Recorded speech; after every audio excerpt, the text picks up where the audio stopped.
What's going on? What's going on? What's going on, man? It's your boy Jeremy back with another episode of No Huddle with my guy. Hey, man, how you doing, man? What's going on, party people? It's Hassan the African, and we back Yes. for another one, episode 15, a No Huddle with Jeremy and Hassan. I'm feeling good, man, Yeah. especially with some things going on in the college football world. How you Oh feeling, yeah. brother? Oh yeah. I'm feeling good, man. Almost a new year. Just waiting to have that fresh start, man. I don't know if you be feeling that like when it get to the end of the year, you like, man, all right, let me just go ahead and release everything and leave it in 2022 and take a new version of me in 2023. So I'm feeling good, man. I'm just ready for the new year, man. Nah, I definitely feel that, man. It's about to be new year, new us. Oh yeah, Love on yeah. up. Yeah, Looking forward to it's gonna be a lot. It's gonna be a lot coming in 2023 for me. Expansion of the family. it. Just hopefully some new stuff, some blessings, and this show gonna go to another level. So I'm just excited, man. I'm excited to see what's gonna happen. But That yeah, part, my guy. yeah, Yeah, yeah. man. So we would like to welcome you guys to another episode of No Huddle, man. We got some great topics lined up for y'all today. But before we get started, man, don't forget, go to YouTube right now, subscribe to Fan of Atlanta 365, hit that notification button, that notification bell, so you can get all the updates when we going live or when we uploading videos, and so you can get that alert and you can be ready. But yeah, so we definitely appreciate y'all for joining us. Don't forget, man, subscribe to the channel, like, share, comment on these videos, because all that stuff help us, expand the channel and grow. So we definitely need y'all support with that. But don't forget, man, tell your mama, tell your daddy, tell your sister, tell your brother, tell your dog, tell your cat, tell your snake, tell your rat, and throw in your Ohio State Buckeye if you have one, because I know the Georgia Bulldogs about to have them one tonight. So yeah, so we're gonna go ahead and get going with the video, man. We just want to say happy holidays to everybody. Hope everybody enjoyed your Christmas. If you celebrate that, Kwanzaa, whatever you celebrate, and I hope you enjoyed that. And I hope y'all ready to see a different, going to this new year with, just ready for a new year and just a fresh start, man. So I hope y'all prepared for that. But you got anything before we get going? Yeah, man. Again, just want to shout out everybody.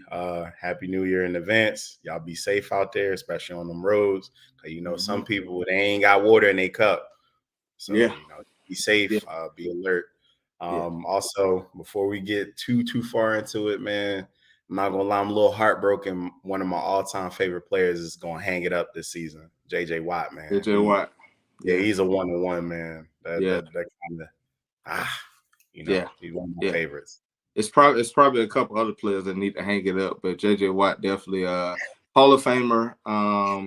For This me, fella, absolutely. he at one point before Aaron Donald, he was the last guy that we was like, okay, this is league. You know what I'm saying? So Hmm. shout out to JJ Watt. I think it was a great career, man. Absolutely. Unfortunately he was never able to get to the promised land, but at the same All right. time, he still had a hell of a career, with the Houston Texans, never bringing a quarterback and, just never really building around him. They just kind of like, Absolutely. relied on him so much and it just didn't work in the AFC at that time. So, shout out to JJ Watt, man. I think he's, outstanding player and won Absolutely. Walter Payton Man of the Year. So he was a great man on the field and off the field as Mm, well. exactly. Mm-hmm. Appreciate that, man. Yeah, yeah, yeah. So we're gonna go ahead and get to this first topic, man. We got some great topics lined up for y'all today. We hope that y'all will join us and participate in the show. We love that. So we're gonna get to the first topic of the day.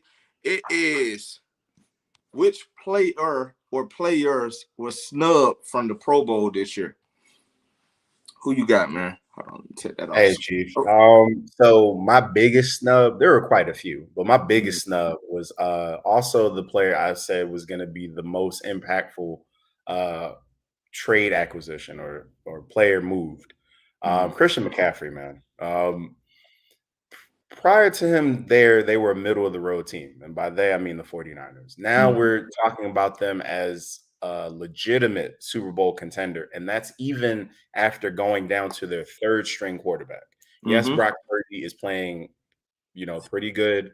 He's definitely playing with house money, but he's exceeding expectations, Right. especially where the 49ers got him. He was Mr. Irrelevant last year or in this past draft.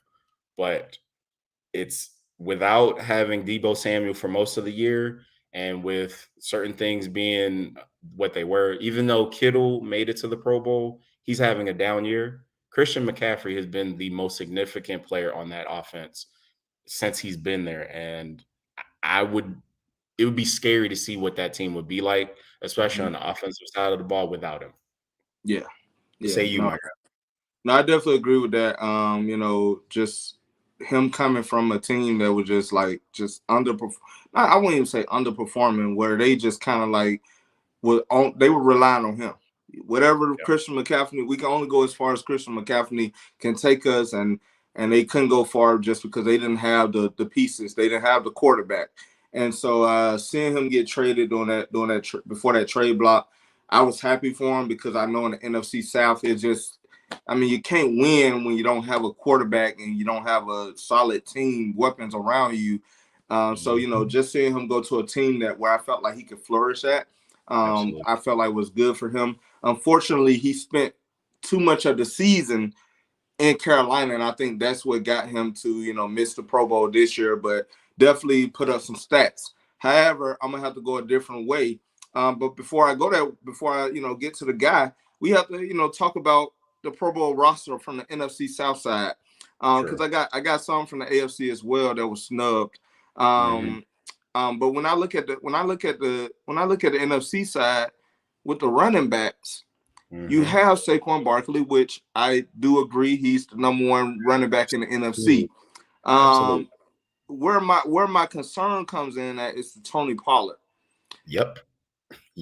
Tony Pollard, yes, so far you have had somewhat of a solid season, but you share carries with Ezekiel Elliott, so that takes away. And then the Cowboys is more of a passing. They're becoming more of a passing team than they were in the past. But you only have 988 rushing yards and 9 touchdowns. But there's a guy who has, had a quiet season when you look at the running backs, and I think it has been a quiet season with the running backs in general. But at the same time, I'm looking at Dalvin Cook, who has 1,109 rushing yards, 8 touchdowns. Has his team playing in the playoff, making the playoffs, a scary team who everybody's kind of like, man, we don't know. Minnesota may have a chance. I just feel like Tony Pollard, you really haven't did much to be a starter, and you're the second running back on the roster in front of Miles Sanders, which Miles Sanders has put up 1175 with 11 touchdowns. So how are you the number 2 running back? It just doesn't make sense to me. Now, I do know Tony Pollard, he contributes in the passing game as well. But at the same time, when I'm looking at running backs, yes, if you can contribute to the passing game, that's a plus. But I haven't seen Tony Pollard do anything this year where I'm just like, oh, man, yeah, Tony Pollard, one of the best running backs in the league. Dalvin Cook should be on that roster. He got snubbed. That's my first snub. And then when I look at the quarterback side of it, I'm looking at these quarterbacks that made the roster, and you had, of course, Jalen Hurts from the NFC side, which nobody's arguing that. Kirk Cousins, great year, Kirk Cousins. But then I see Geno Smith. And I'm not saying that Geno Smith didn't have a good year, but I think his was more front-loaded. When you get to the back end of the season, Geno Smith haven't really been putting up the numbers that he was doing before, and he surprised a lot of people. But I do have some quarterbacks that's been solid the whole season. Now, I understand record plays a role in that as well. But at the same time, when we're talking about the Pro Bowl, I think it's more of an individual, accomplishment as well. That should play a role as well. Jared Goff has been playing solid all season. Not just in the beginning, not just in the end, not just in the middle, but all season he has exceeded everybody's expectations. He has 3,959 passing yards, 26 touchdowns to Geno Smith's 3,866 passing yards, 27 touchdowns. He's having a better year throwing the ball. He has the same amount of touchdowns, and he has his team in a position to go into the I'm sorry, Jared Goff is not in the playoffs. Yes, Geno Smith has put his team in a I guess they're still in the hunt. I don't think they're in the playoffs right now, and if they are, they bottom seed. But at the same time, Jared Goff has been playing consistently.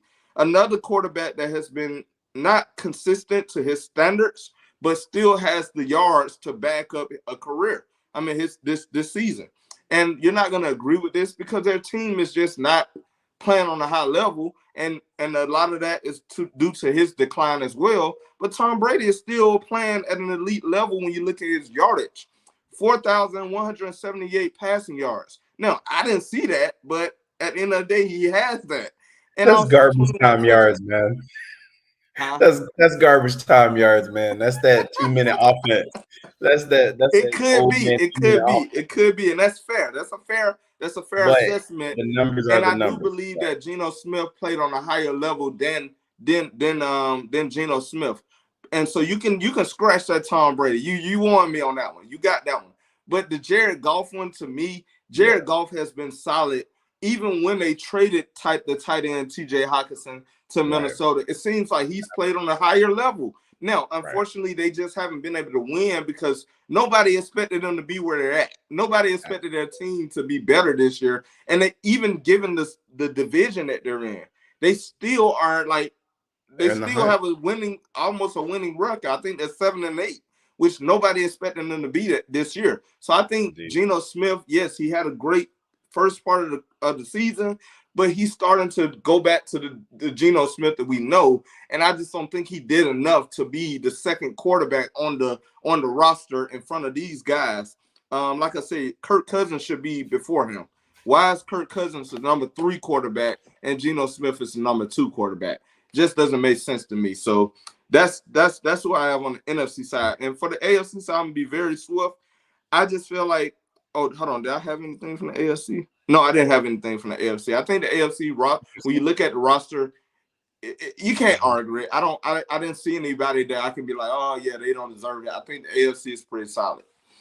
So I'm not gonna lie, you forced my hand. I was only gonna do one, but damn it, I'm gonna do another one.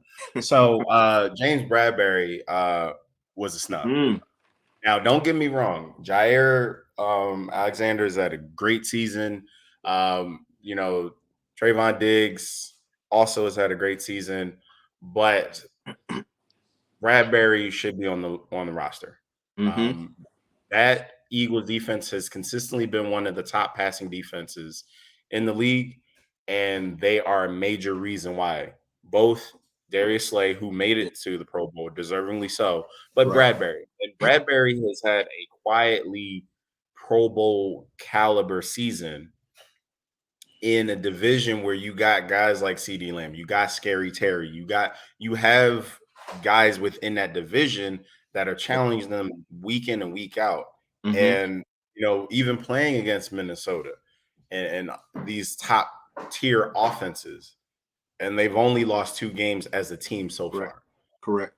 And I don't think that he's getting the credit that he deserves, which is very unfair. Yeah. Now the AFC, I totally agree with you. I think they were dead on. Maybe there might have been somebody, but there's no one to me that was so glaring. Right. That side of on that side of the Pro Bowl roster. But Mm-hmm. those two, McCaffrey, I'm glad you brought up Dalvin Cook because he's having a sneaky good season for a high-powered, explosive offense.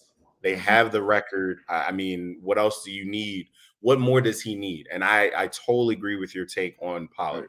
Pollard is a solid up-and-coming running back, but they're giving him his flowers a little too early. Dalvin Cook has been this guy pretty much since he started in the league. Mm-hmm.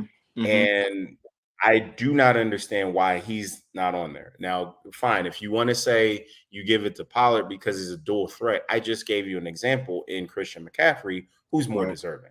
Right. So, And also in the AFC side, I think when I was looking at the running backs, Derrick Henry, Josh Jacobs, and can't remember the last one, but it was some ones that if they didn't get hurt, like a Breece Hall, like a Damian Pierce, I feel like they would have had, and Damian Pierce probably the Titans. Chubb is the third one, by the Nick Chubb, yeah. But I felt like all 3 of those are solid. You know what I'm saying? But at the same time, on the NFC side, now, like I said, the running backs and the tight end this year, they haven't performed at a level where you're like, okay, yeah, you got some solid ones out here, like the tight end you mentioned, George Kittle. He had a somewhat of a down year to his standards, and still was able to, get into the Pro Bowl, because there's not really many tight ends that have been able to perform at at an elite level like they once did before. And so I think that one is kind of like, okay, don't really know many other tight ends other than George Kittle and the other guy that got it, on the NFC side. So I felt like the AFC side, when you look at theirs, is more like well put together, whereas the NFC is kind of that's questionable. That's, like you said, James Bradbury should be on that roster, but then they have the guy from Wooten from Seattle. Now, I haven't watched a lot of Seattle games, so I don't know how their defense is really doing. But James Bradbury is on a winning team, and he's a part of that. He's not just he's just not riding the bandwagon or the coattail on Darius Slay. No, they actually are shutting dudes down. You know what I'm saying? Both of them. So I feel like the NFC has a lot of questions, to their roster. And also, you had a lot of guys that either got hurt this year or was suspended for a long period of time this year. So you had a lot of people that was out for a lot of games this year on the NFC side. But at the same time, I feel like it's a lot of questions on that side of the roster. Indeed. Mm-hmm. So I think we pretty much nailed that one. So we're gonna go ahead and move on to the next topic, and the next topic is gonna be a good one. I feel like it's gonna be another good one, man. It's probably gonna make a lot of people mad, but is Russell Wilson's finish as a Pro Bowl quarterback? Hassan, what you think, man? If you just look at this season, you would say yes. However, I don't think so. So I'm gonna go with no. Now, this season, in every conceivable way, has been an absolute and utter failure for the Broncos. However, I think his play has forced him, by him I mean Russell Wilson, his play has forced him to be the scapegoat for it because of the contract, because of all the promoting he was doing with the Broncos, let's ride and all that. Yeah. And then again, the contract and everything that went with it, and the contention that happened with him leaving Seattle. And there was already rumors of him, downgrading and things like that. I still think that he has the capability of being a Pro Bowl caliber quarterback, especially because, one, this isn't a rushing league anymore. It's a passing league. And he's a quarterback. There are a lot of rules that are given to make sure that quarterbacks are upright and able to spread the ball. So it's not that far-fetched for him to potentially have a bounce back year. And again, let's say, hypothetically speaking, he does bounce back next year and has a comparable season to Geno Smith. He can make the Pro Bowl. And injuries happen all the time. And now, I'm not wishing for anybody to be injured next year who's currently healthy, but it's the reality of the game that they play. Correct. So let's say some of the top guys slip in the AFC. It's not that inconceivable. Number one, 2, and 3. But my last point for him, there was a lot of influx that also wasn't his fault. The running game wasn't what it was supposed to be. He lost some key players on the offensive side of the ball even early in the season. I believe Tim Patrick never caught a pass from him, and he was supposed to be a critical piece of that offense. Those wideouts, they're young, but they're unproven. Jerry Jeudy, it's not like he came out and was like a Justin Jefferson, or like one of those kind of guys where he was a bona fide number one, and you're right. So my thing is, give the man a break, with all that. And then his coach was not in a position to be a head coach. I think he was a little in over his head with his play calling, with his inability to make adjustments in the game and after halftime. All of those things impacted this season. But to just heap it all solely on Russell, I get it. It's the easiest thing, but I don't think it's fair. All that being said, let's say he bounces back and has a Trevor Lawrence type of season, which isn't that outrageous to believe. So my final answer, no, I don't think he's finished, but I do think he's finished as being one of the top 5 or top 5 quarterbacks in the NFL. But that doesn't mean that you can't make a Pro Bowl. Well, you must have been spitting some facts because Daddy Baby decided to make an appearance. Hey man, I like what you're saying. He said that, so I'm gonna let you go. Yeah, what do you think? Daddy got to do a show, but make your appearance. The future, no huddle. The future no huddle star. Yeah, I definitely agree with you, but I'm gonna come at it from 2 angles. I'm gonna say no because if the Broncos do right by the Broncos, and that means bring in a solid coach that's I mean, Eric Bieniemy is in the division. He's looking for a head coach. Hello. Come on now, y'all got to give this man a job. So maybe if you do right by your coaches, maybe we can see a change. But that's the only reason I feel like we could see a Pro Bowl Russell Wilson. I got some reasons of why I feel like it's over for his career. And I'm saying his whole career. I'm not even just talking about Pro Bowl. I'm talking about career. First reason. The issues of the Broncos were mostly due to his inabilities. His inability to not be able to improvise effectively like he was known to be. Like he was known as an improviser. He no longer has that ability. He don't have the feel for it anymore. Also, I think he does not possess the ability to see the field and anticipate like he used to no more. I think if it ain't wide open, it's like he don't see it. In the NFL, the elite quarterbacks are able to anticipate and see the field, and I feel like he's declined in that area. So I think that's reason number 1. Reason number 2, he benefited from the Legion of Boom, and he also benefited a lot from Marshawn Lynch and also DK Metcalf and Tyler Lockett. And the reason why I say he benefited from DK Metcalf and Tyler Lockett, because they were playmakers. So Russell Wilson can get it in their hands and let them make a play, or he could throw it deep and they're going to go get it because they got the speed. I think Russell Wilson was able to benefit a lot from the Legion of Boom because the only thing he had to do is not make many mistakes.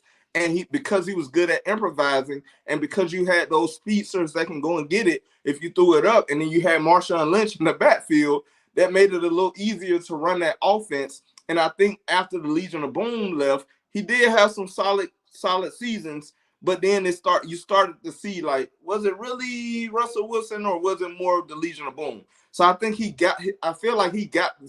received the success too early, I believe. Maybe winning that Super Bowl, going to another Super Bowl. I think that, sometimes you can get something too early and then you start relaxing on what helped you get there. So you started saying, well, you know what? I'm good. I'm solidified. And I think that was another reason. Last reason, number 3. He would not be able to take the criticism and the pressure that comes with Denver. Like when you go to certain teams, there's an expectation. You go to the Pittsburgh Steelers, we have an expectation to be great. You go to the Green Bay Packers, at the time you went to New England. If you go to it's another team that's right here in my head, in my mental right now. Can't think of it. But anyway, there are certain teams that have expectations for their seasons every year. And Denver is one of those cities where the Denver Broncos, when you look throughout their history, they have had moments where it's like, okay, you have to be ready to play at a high level going to Denver. And I think he's not going to be able to take the criticism, especially after this season. It's going to be a lot of criticism because everybody's going to be like, oh, he got his money. We gave up a lot. And that's my last point. Going into this draft, it's going to be hard to build for the future because when you look at this offseason for them, look at what they gave up to get Russell Wilson. First of all, when they traded for him, they gave him a 5-year contract worth $243 million with $161 million guaranteed. So that means even if you try to get rid of Russell Wilson, you're gonna have to eat that money. Also, look at this trade. You gave up 2 first-round picks, 2 future first-round picks. That's this year, which you would have had a top pick, and then also the pick for next year in 2020 and 2024. I'm sorry, 2023. You gave up a 5th-round pick.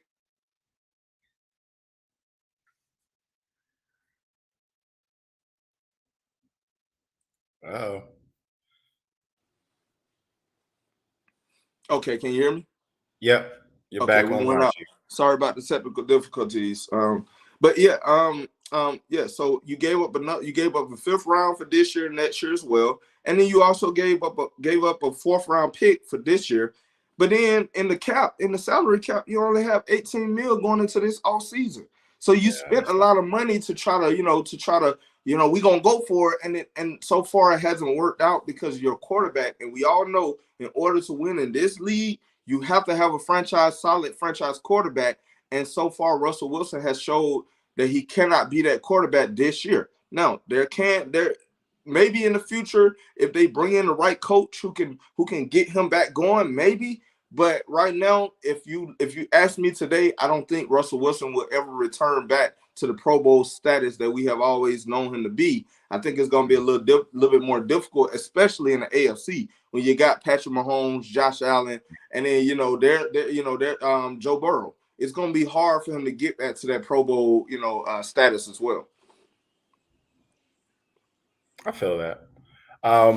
So would you say that even as currently constructed, would you say he's a better quarterback than a Daniel Jones?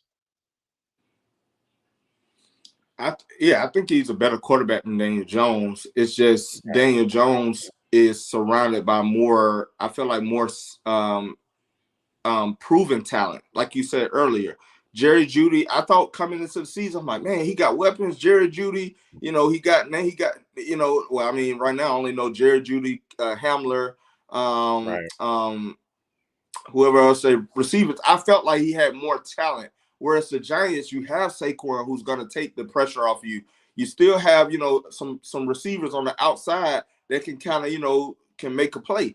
I feel like with how they're constructed right now, I think that's what they put so much into Russell Wilson, and they thought, well, Russell Wilson could just take us to another level. I mean, look what Teddy Bridgewater was able to do. Look what Drew Lock, even though he didn't really have a good season, but he had some moments where it was like, okay, we just get a competent quarterback, and it still didn't work. So I think and Denver for the past few years, when you look at their teams, they've been more catering to their defense. Like their defense has been the one that's been the driving force. Now, when they had Peyton Manning, of course, the offense was, but for the most part of Denver's history, it's always been a little bit more defense, and then you had a solid offense.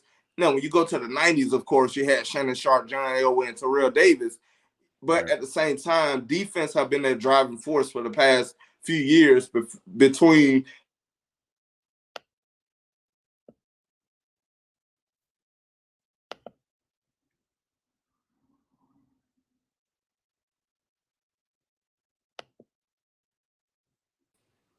Okay, sorry about that. But Back even during the online. Peyton Manning stint, you still had defense with Von Miller and all those good guys, DeMarcus Ware. So I think Denver is gonna, the way they're constructed, it's gonna be hard to win in the AFC. Whereas in the NFC, it's a little easier for the Giants to kind of win because they have a solid defense and you have the run game. And if you can go get your quarterback, but yes, to answer your question, Russell Wilson is better. He's more talented than Daniel Jones. So the reason I asked that is um I think two things can be true. I think Russell Wilson's shown that his play has diminished to some extent Mm-hmm.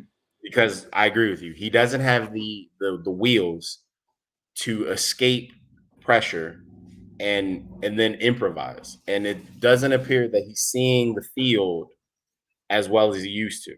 Mm. So you have somebody who's a little slower, he's been injured a lot more, and he doesn't have the weapons around him.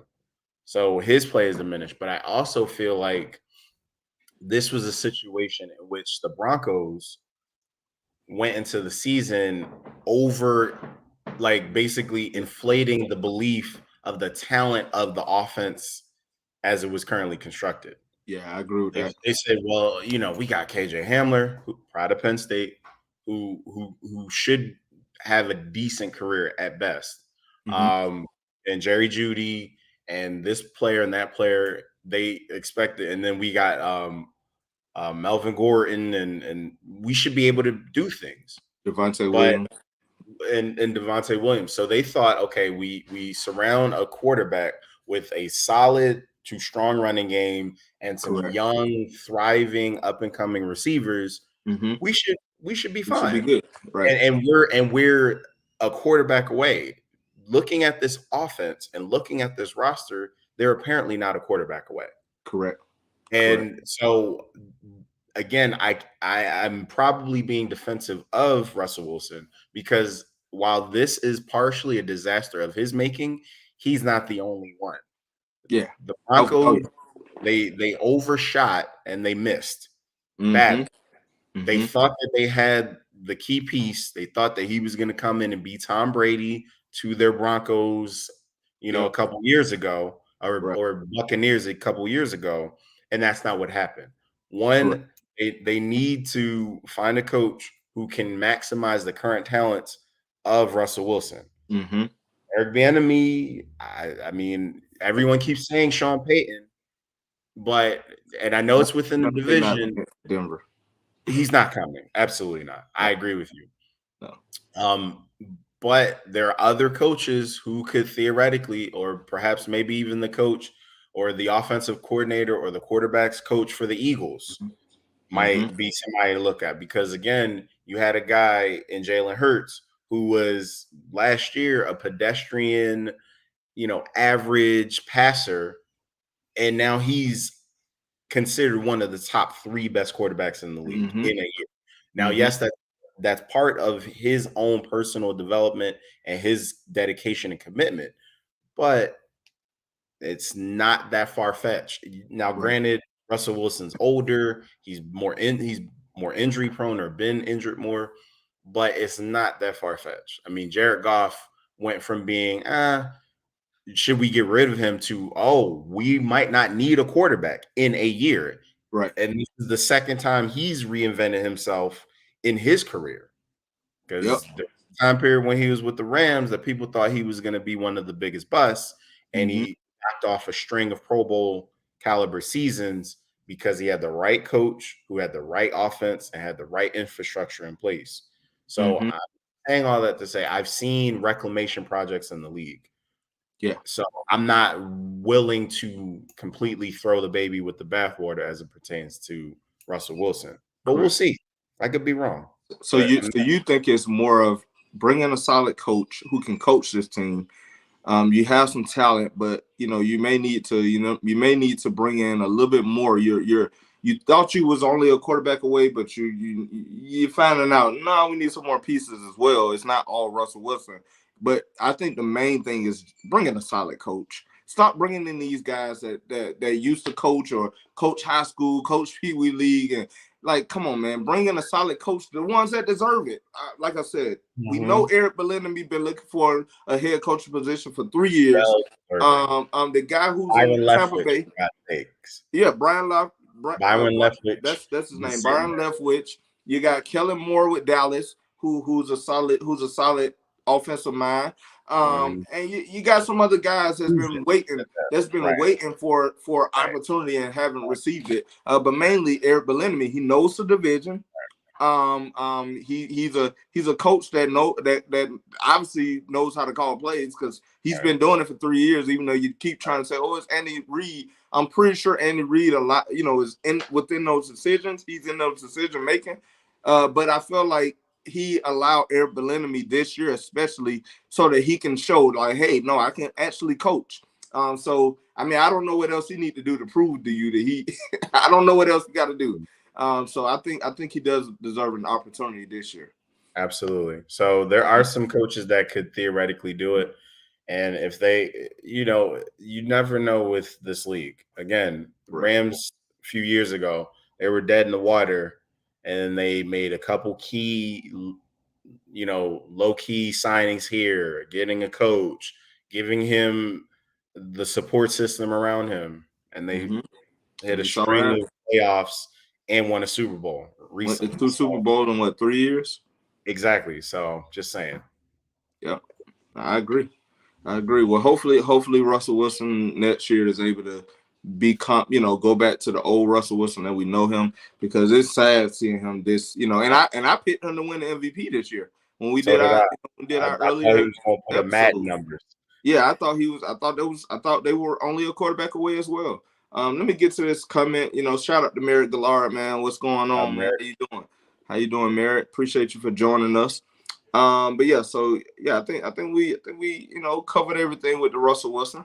But before we get to this, last topic of the debate, I want to say, hey, man, we appreciate everybody's support. Thank y'all for, tuning in. Definitely go to YouTube right now. Type in Fan of Atlanta 365. Subscribe to the channel. Hit that little notification bell so you can get all the notifications when we go live. So definitely support the channel, man. We're trying to grow the channel, so we need your support. We need y'all to tell a friend, tell everybody, tell your mama, tell your daddy, tell your sister, tell your brother, tell your dog, tell your cat, tell your snake, tell your rat, and throw in your pet, goldfish if you have one. Tell everybody about the show, tell everybody about the channel. As we grow, we hope that you grow with us, and we need your support to grow. So definitely hit the like button, share button, comment on these videos, because it's only going to help us, get to where we're trying to go. But shout out to everybody. Hope y'all having a great, rest of this year. Tomorrow, starting tomorrow, it's a new year. So, we're starting tonight really, but tomorrow as well. So definitely, thank y'all for tuning in, and, just keep tuning in every Saturday at 7:00 p.m. Yeah, you got anything? Nah, man. I'm ready. I'm ready Let's for this get it. next Let's go. get it. So we're gonna get to the next topic, and we're gonna I think we're moving forward. Hold on, wrong picture. So this topic is, which teams from the AFC and the NFC had the most disappointing season? Who you got, bro? Whew, man. So many to choose from. Lord have mercy. Where do I start? Yikes. I hate to keep harping on that train, but yeah, the Broncos and the AFC are probably the most disappointing. Um, and I would say for the NFC, there are two teams that I have in mind. Um, it's a toss up between. I'm gonna pick one. I'm not gonna toss them up. They're both equally disappointing. But I'm gonna go with the Packers. I'm gonna go with the Packers, mainly because you know, the NFC South as an entire conference or division rather has been disappointing. But at least in the NFC West or North, excuse me, the expectation was that was the Packers to lose because they hit 3 straight seasons of 13 wins with essentially the same team, Correct. give or take one, Huge piece. Pro Bowl, yeah, one Pro Bowl, perennial Pro Bowl, All Pro, arguably the best wideout in football. Fine, but we've seen all-time greats be able to move on from having those kind of pieces and still play competent football. Right. And Tom Brady, a lot like I had him as my preseason pick for MVP. Mm. He's not playing like an MVP. He's not even playing like a number one right now. Right. Yes, he's putting up the yards, but a lot of that is garbage time. A lot of it is 2-minute offense. A lot of it is playing from behind. And they have no running game. They're not able to, all of these things. However, Aaron Rodgers has done more with less on the offensive side of football. And he's not 45, about to be 46 years old. Mm-hmm. And he has a head coach that seemingly he and him are on the same page. And they have had a lot of good defensive players come in over the past several years. And again, they went 3 straight seasons of 13-3. Mm. I mean, Yeah. Who would have expected that in that division? Now, granted, yes, you knew they were going to probably compete with Minnesota, but nobody expected Minnesota to look the way they look. Nobody expected, you know, the Lions to be more competitive this year. But again, that was still supposed to be his division, and he might retire, or he might be forced out, or he might. I don't think anybody would have come into the season expecting Aaron Rodgers and this offense to look this bad for this long. Yeah. So that's on the NFC side. Now the AFC, I'm probably gonna go with. Well, no, I already went with an AFC team because I won with Broncos. So the Broncos and the Packers are my two teams. Okay. What about you, good brother? Yeah.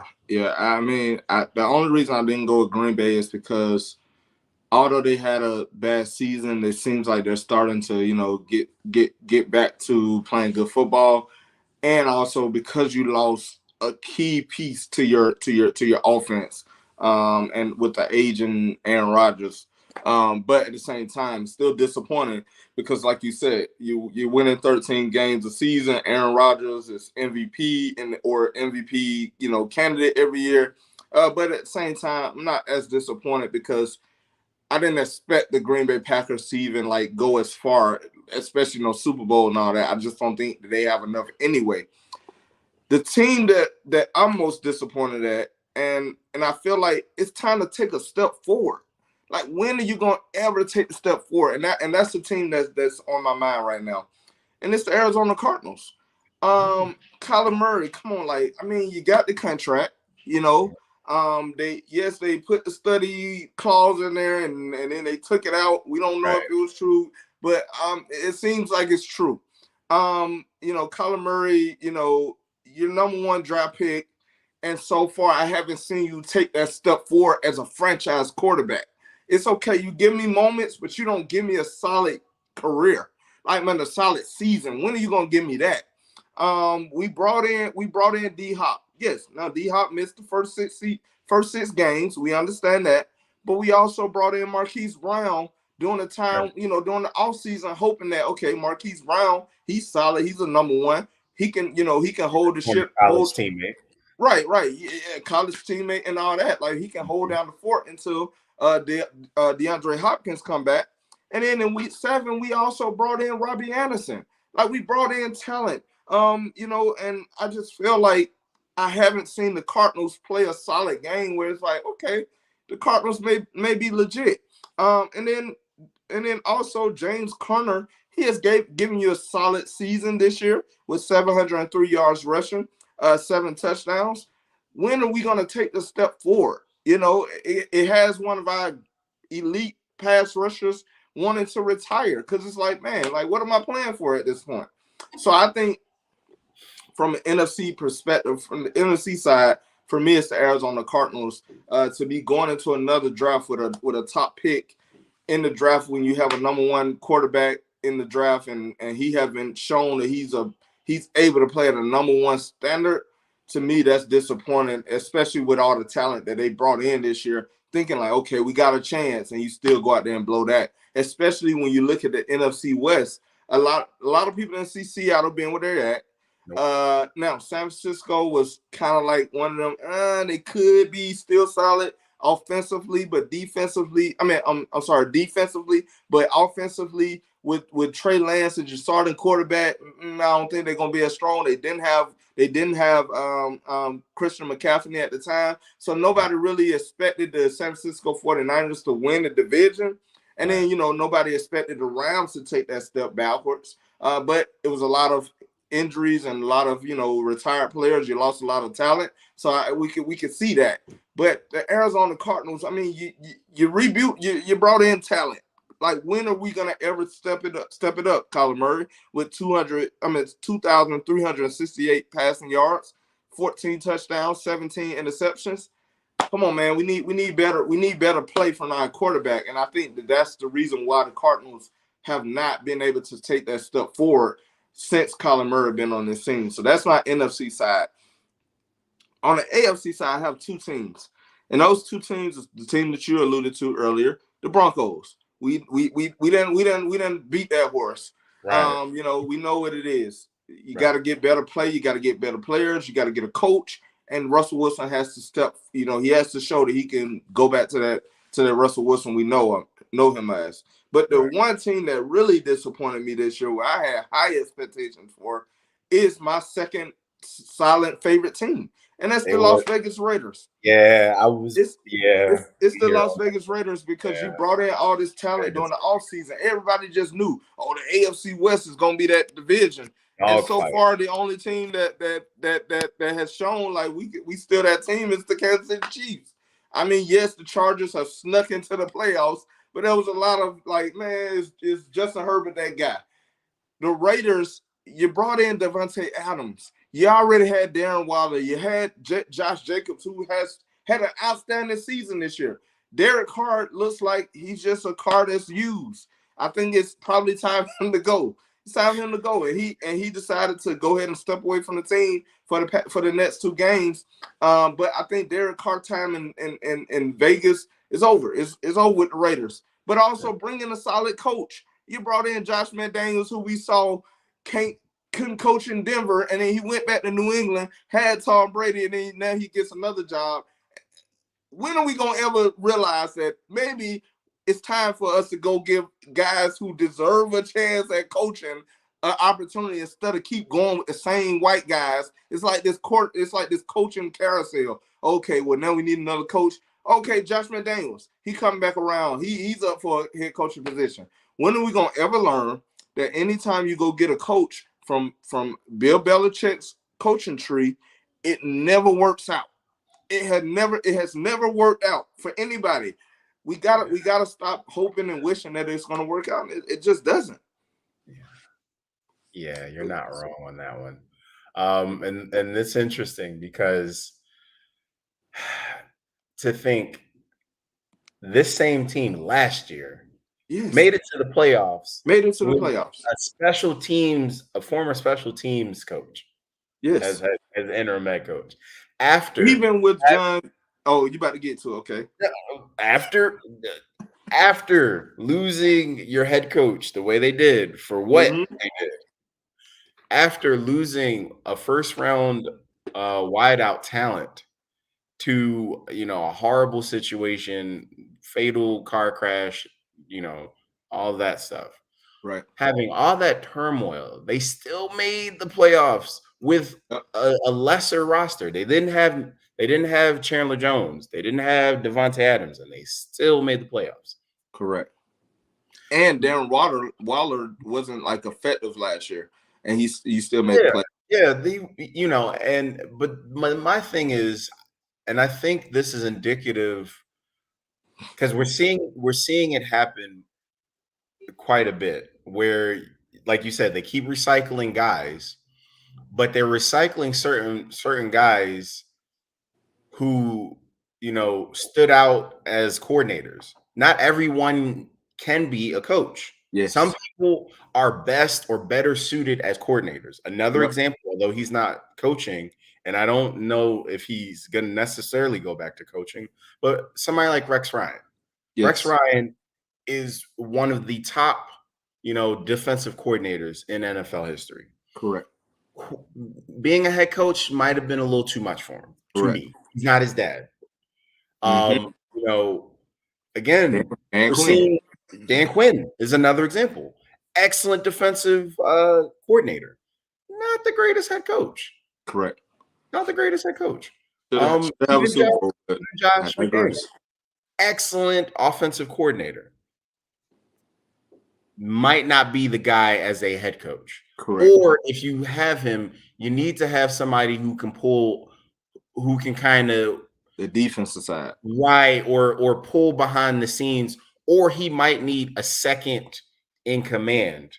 Yeah. That will take off some of that pressure. But giving a guy like him the keys to the kingdom and expecting him to be like a Kyle Shanahan or a Sean McVay, we're seeing that's not the case. And even with Sean McVay, even though, now he's become the boy genius, his first couple seasons as a head coach, they had veteran coaches around him Right. like a Wade Phillips, who handled the Yep. defense, but also mentored him on the aspects of being a head coach. Right. Right. But we're giving it to guys like Hackett who are unproven, Yep. and we're not supporting them, or we're not putting veteran coaches around them to soften the blow of Correct. being a first-time head coach. Correct. And then we're wondering, and we're all shocked and surprised when they flame out and crash and burn. But you Mm-hmm. got guys like um, Lovie Smith, who has shown and proven that they can be a head coach Mm-hmm. and be an effective Mm-hmm. coordinator, Yep. but are only getting these jobs because somebody's getting fired and they happen to be on, the The- roster. Exactly. It's like Exactly. this gimme. It's like a throwaway. Here you go. Yep. Like here's the interim head coach. Can you prove? Can you get us in Right. the playoffs? And they Okay. No, won't you give him can't. the job. And they Yep. won't give him the job, even though he has this Houston Texans team hella competitive when they They should be lose. They dead in the losing, water. but at the same They're time, losing, come on, man. but they're in Nobody the fight. expected the Houston But Texans to they're be in the fight. competing. They're in the fight. They have Like, not quit on each other. They have not quit on their coach, yes. interim or otherwise. Right. And then you got a guy like the Steve head Wilkes coach, Steve Wilkes, exactly, who was a head coach, wasn't given a fair shake with the Cardinals. Yeah. with the Cardinals, Didn't they only give him 1 year? basically got him out of there. And now he could be, for all intents and purposes, a candidate for coach of the year. Yeah. With what he's done with that. Carolina don't re-sign They him. got rid of their franchise offensive player Right. midseason, Right. and they're still technically in the hunt Yes. for the division, if not the playoffs. Correct. Correct. Like if he don't get signed by the Carolina Panthers, I just don't know. I just don't know. But you got a guy, over in Arizona who's thinking up the That, joint. get the college stuff out of here, man. Like if you're gonna come from college to the pros, you need to work your way up the ladder. You don't just go to a head coaching position, because what you was able to get by with in college is not the same as the NFL. Didn't work for Nick Saban. Yes. Hasn't worked for Urban Meyer. Yes. Didn't work for Chip Kelly. I mean, what more do they need? What more? I mean, come on. I just don't get it, man. I don't get it. I don't get it. That's just like Deion Sanders coming to the pros, like, oh yeah, now he's gonna be Deion Sanders. Yes, he's a great coach, but right now for the pros, it's a different level. And I'm not saying that Deion can never coach in the pros, and we know he'll never get a chance to come in straight from college and be a head coach. He's gonna have to work his way up the ladder, start off as a cornerbacks coach. We know that. But at the same time, I think Deion knows that, you know what, right now, as a head coach for the professionals, I'm not ready for that. I'm gonna go prove I can do it in the Pac-10. And then if I do come to the pros, I'm probably gonna have to work my way up the ladder. But at the same time, some of these coaches that are white are coming in here with no experience in the pros. And if they do have experience, I was a special teams coach. Joe Judge. Yes, how is that translating into being a head coach in the NFL? So, like, for me, give these guys that's been waiting on the opportunity for years, that still haven't gotten that opportunity, and let's give them a chance. Let's stop getting these guys that already proved to us that they cannot coach on that level as a head coach. It's good. Josh McDaniels, yes, you was great in New England, but you also had to go. You had to go. So we haven't seen you be able to coach outside of Tom Brady. We haven't seen that. And every time we have gotten a glimpse of that, it has always failed. You had Tim Tebow. You drafted Tim Tebow. Reached for Tim Tebow. I just don't know. I don't know what these coaches have to do. But yes, the Raiders definitely disappointed me this season, just because of all that talent that was coming into the AFC West. A lot of those teams, other than the Chiefs, have been a disappointment thus far. Yeah. So, yep. But yeah, so that was a great topic as well. We're gonna go ahead and get to the last segment, and that's our lock pick, surprise pick, and our weekly game picks. So we did choose the 2 games, but hey man, who is your surprise pick? My surprise pick. Give me them Rams over them Chargers, baby.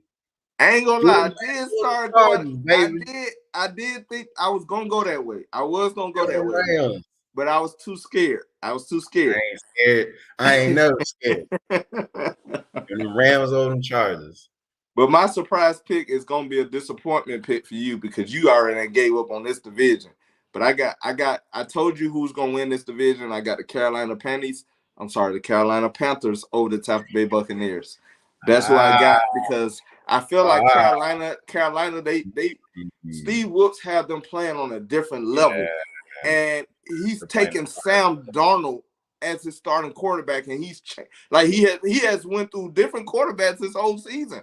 Look, he started off with Baker Mayfield, then he went to he started off with Sam Darnold, then went to Baker Mayfield, then went to PJ Walker, then came back to Baker. Now they came back to Sam Darnold. Like, come on, man. The man is come on. So he lost Christian McCaffrey.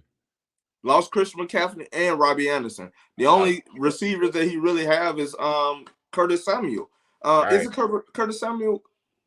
I believe it. It's somebody. Dang. Who do the Panthers have at receiver?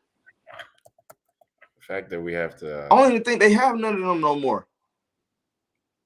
It's a guy out of college, I'm gonna say. I can't remember his name right now. I think you're correct, though. I think you're correct. Is it Curtis Samuel? I think it might be Curtis Samuel. Because I thought he played for Washington now, but you know what? Yeah, that shows how much we follow their team. Oops. Yeah, it may be Curtis Samuel. I can't remember. I know they used to have 2. Or is it Moore? D. Moore. Damian, what's his name? I can't remember. But yeah, so for me, I got Carolina beating the Tampa Bay Buccaneers tomorrow in Tampa Bay, and trying to win this division. I got them actually winning out for the rest of the season, which will give them the NFC South crown over the Tampa Bay Buccaneers. So, in case you cared, it's DJ Moore, LaVisca. DJ Moore. That's what it is. Now, DJ Chenault, he has had a different change of scenery, and he's been playing on a different level. It's another receiver that they have. Let's see, Terrence Marshall Jr. Terrence Marshall Jr. That's who they have. Yeah, and you were right when you said Curtis Samuel. I believe he is with the Commanders. The Washington Commanders. Because I knew it was either DJ Moore or Curtis Samuel. I can't remember which one they still had. Because at one point they used to have both of them. Both of them, right? Yeah. Yeah. So it's the Carolina Panthers for me over the Tampa Bay Buccaneers is my surprise pick. Who you got for the lock? My lock pick.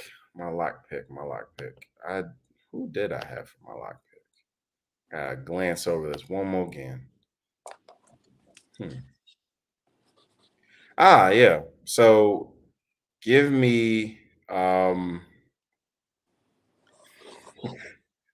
is gonna be interesting. Give me a lock for the Bengals over the Bills. And that's our weekly game pick. We change. But if you want to double up, you can double up. You know what? And Cool Joe, we trust. I'm doubling up. Okay, so you got Cincinnati over Buffalo. That's it. All right, for my lock pick, I got Kansas City over Denver. I had to go with cheese this time, chalk, because I needed some wins real fast, So it's funny. That was actually my pick, but I forgot. But it's fine. I'm staying with it. I'm staying with it. I've been accused of going chalk too much this season, so I'm gonna throw a little razzle dazzle. I had to play safe. I had to play safe this time, so I got Kansas City at Denver. All right, so let's get to these weekly game picks. First pick, we went with Minnesota at Green Bay. Who you got, bro? Man, I'm going with Green Bay. Oh, excuse me, Vikings. I'm going with the Vikings. Minnesota. So this game was kind of scary for me. Now, you know how I feel about the Minnesota Vikings. They are still my Super Bowl, NFC Super Bowl representative. However, Green Bay, they they can show up when they need to show up sometimes. Yep. And so, but I still decided to go with Minnesota. But it's still a scary game for me. I'm going I Minnesota. I agree. got to stick with my guys. I But agree. Green Bay, I wouldn't be surprised if Green Bay won this game. But if you asked me to make a pick and I had to put my life on it or put money on it, I'm going with Minnesota. Ooh, I wouldn't trust Kirk Cousins I with my wouldn't life. trust him with my life. I wouldn't trust him with my life, but I do think this is one of those psychological big brother, little brother kind of games because even though they're a compromised team, like you said, this season, the Packers have shown an ability to beat people who they weren't expected to beat. Correct. When they go in as the underdog, they come out and somehow string a win together, like they did with the Cowboys, for example, earlier in the season. And again, because Aaron Rodgers has a psychological, like he has mind control over that division, like Debo. Right. I think in the same way that the Bills last year needed to beat up on the the Patriots to establish their dominance and show that there's a changing in the guard, I believe the same thing needs to happen. And I think this is the year that it does happen because again, they have all the pieces on both sides of the ball to go in there and beat the Packers. But can they actually do it is the question. Correct. And I think if I think they can, and if they can, it'll go a long way for their playoff aspirations. Yeah, and it's gonna be. I'm waiting to see that matchup between Jair Alexander and Justin Jefferson because I've been seeing a lot of this. I've been seeing a lot of that lately, and I like that. I like that celebration, man. Put the seatbelt on that guy, man. But so that's my game of the week pick for the first one, and the last pick we have the Buffalo Bills at the Cincinnati Bengals. We already know where you going, unless you're willing to change. But for me, I'm going with Cincinnati as well. I just feel like Cincinnati is the team to beat. They're actually my Super Bowl AFC representative this year, and I think it's going to be them and the Chiefs. The Buffalo Bills are kind of scary for me because I just feel like they're not going to be able to play on the level that we saw them in the beginning playing on. And I think the Cincinnati Bengals just have a lot of firepower on their outside. I'm sorry, the receiver position on the offensive side of the ball, and their defense is pretty solid. So I got the Cincinnati Bengals beating the Buffalo Bills. Agreed. And again, I do think, I mean, again, they were the AFC champions last year, and they're playing at a high level. And unless you're the Chiefs, until you can knock them off, they're the class of the AFC. Correct. Until somebody can knock them off. Yeah. So you can't beat a man until you beat the man. That's true statement. The only man that's been able to beat up on Patrick Mahomes is Cool Joe Burrow. So. Yep. So. Okay. Well, it's been a great episode, man. I'm definitely looking forward to many more. Happy New Year to you, man. You know, we'll be picking up in 2023 next time we do another show. So great solid year for our first season. Looking forward to the 2023, the growth that we're gonna be making. But happy holidays to everybody, man. Stay safe out here because everybody's intentions aren't your intentions. So definitely stay safe, drive safely. The police out there, they trying to get their tickets up. So don't let them make their quota this year if they haven't already. And also just stay prayed up and stay whatever you believe in, man. Just believe in that going to this next year and try to be the best you as possible. And if we all can just be the best us, I believe that we can make the world a better place. And last, just continue to support the channel, man. Tell your mama, tell your daddy, tell your sister, tell your brother, tell your dog, tell your cat, tell your snake, tell your rat, and throw in your pet Ohio State Buckeye in there, man. Because my Bulldogs about to go live, and I'm gonna be ready. I'm gonna be front and center, ready to see what happens. So go Dogs, let's get it.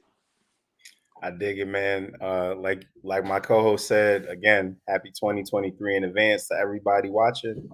We look forward to wrapping up the rest of the year for No Huddle Strong. And again, my mantra for 2023 is going to be lessons and blessings. That's going to be what we get in 2023. So y'all be out there, be safe.